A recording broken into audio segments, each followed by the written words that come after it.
Another question from a viewer, John from Bradley, asks, when still hunting, is 10 minutes long enough to wait before moving on? I wait longer than that.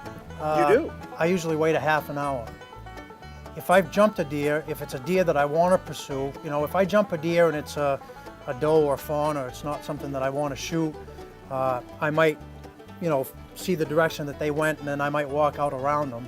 But if I jump a buck that I have intentions of pursuing and shooting, I wait a half an hour. Usually what I like to do is I'll stop and, if I've got a sandwich or a candy bar or whatever, if you give them that half hour, it gives the deer a chance to settle back down, and he'll be less suspicious of you when you start again. So are you going to go in the direction he went? Are you going to try and quarter and catch him or something? What's your technique? It all depends. If the wind's blowing in my favor, I might go right in the general direction, the last place that I saw him go. Mm-hmm. If I'm worried about the wind giving me away, or if I'm worried about noisy conditions, I might go out around. Like I just had this past week in Ontario where I jumped a deer, and I was right beside some ledges when I jumped the deer, and it ran down the length of a beaver bog parallel with his ledges. Right. So what I did was I waited about probably 15 minutes, and then I walked around the back side of the ledge really slow, tried not to make any noise. Mm-hmm. And altogether, again, it was probably like a half an hour. And then I climbed up on the ledges and peered down over to where I'd seen the deer. I was fortunate. I came right back onto the same deer again. But yeah, you got to use your imagination a little bit and try to think like a deer.